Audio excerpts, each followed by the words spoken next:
Good evening, this is Akashvani Kohima. I'm on the Bulletin with the evening news. First, the headlines. Nagaland lights up with festive cheer as Christmas countdown begins.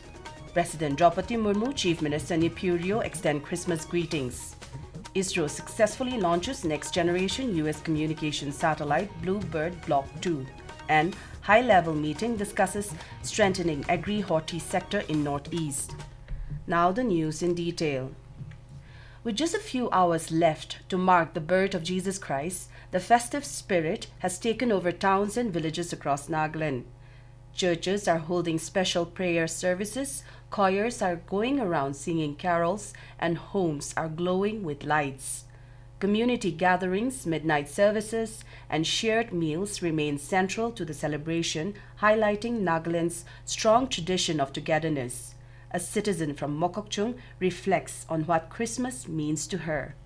My name is Natula. Well, we all know it's Christmas time, which means the season of gifting and receiving gifts, the season of gathering over peace and caroling. But for me, this Christmas, I plan to rediscover the true essence of Christmas. I prepare to give more time to Christ and connect with Him and build myself in my spiritual growth. Because we all know Christmas is meaningless without Christ. In all the celebrations and preparations of Christmas, let us not miss out on Christ, who is actually the reason of the season.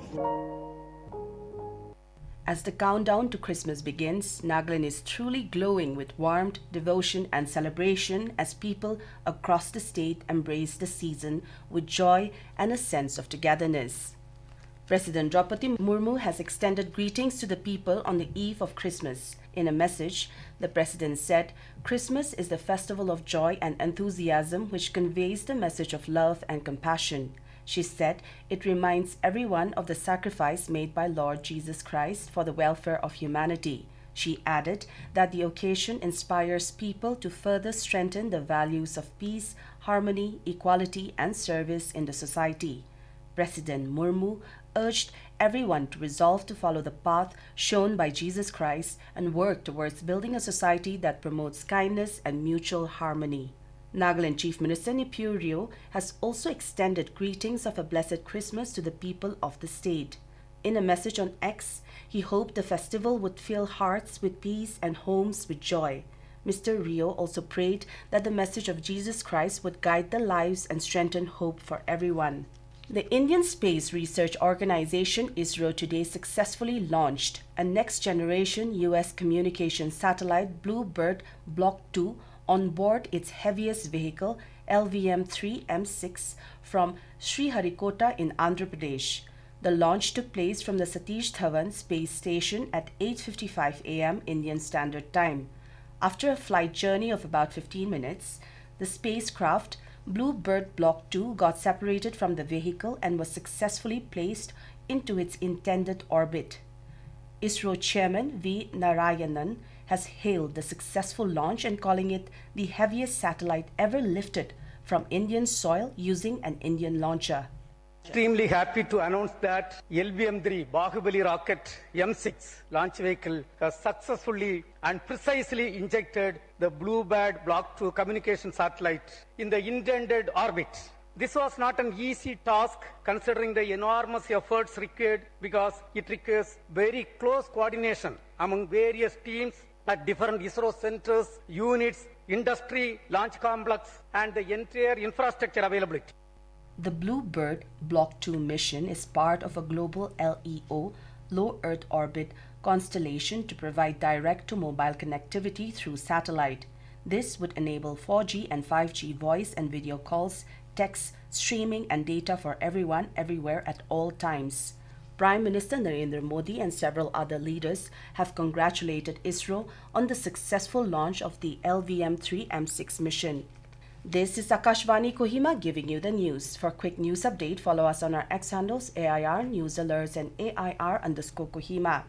You can also listen to this news bulletin on News On Air app and our YouTube channel AIR News Kohima.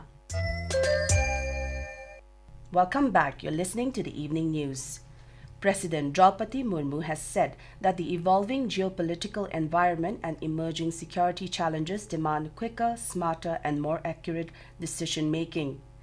The President stated this while addressing the probationers of the Indian Defence Accounts Service 2024 batch at Rashtrapati Bhavan today. She stressed the need to actively support the government's ambitious Atmanirbhar Bharat Abhiyan by encouraging indigenous production, strengthening local supply chains, and promoting domestic industry. President Murmu said the Defence Accounts Department should continuously adapt, innovate, and modernize. Vice President C.P. Radhakrishnan has said the nation has moved decisively towards structural reforms focusing on transparency, efficiency, and inclusion. Mr. Radhakrishnan said this after releasing a book titled Economic Empowerment of Bharat in the Modi Era, authored by Dr. Sikandar Kumar at Vice President's Enclave in New Delhi today. Vice President said, today India has become the fourth largest economy in the world and is moving towards being the third largest economy. Over the last decade, India has witnessed a period of remarkable economic transformation and renewed confidence. Modi is a strong believer that India can come up. That is the reason why from nowhere we have become the fifth largest economy and fourth largest economy, and we are moving towards the third largest economy. Union Minister for Development of Northeastern Region Jyotiraditya Scindia today participated in the high-level task force meeting on agriculture and horticulture in New Delhi.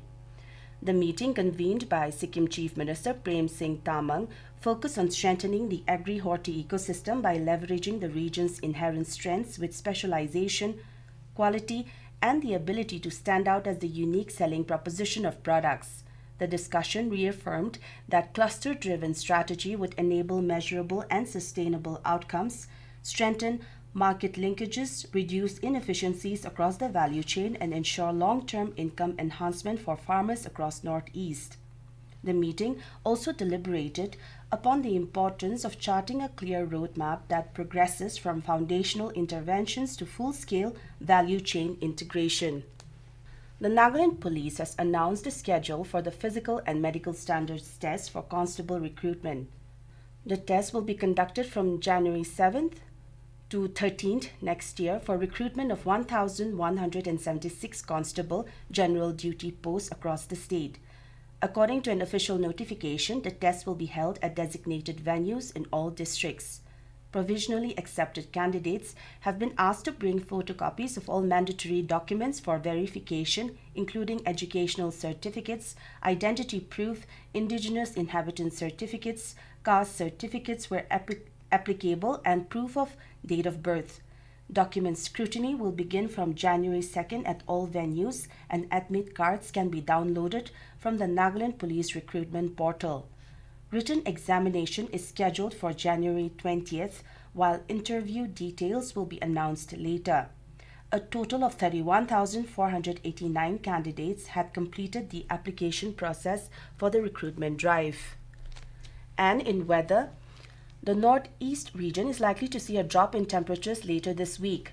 According to the India Meteorological Department, while minimum temperatures are expected to remain steady over the next 2 days, a gradual fall of 3 to 4 degrees Celsius is forecast over the subsequent 5 days. In Nagaland, the state capital Kohima today recorded a minimum of 6.5 degrees Celsius and a maximum of 16 degrees Celsius with mostly cloudy skies.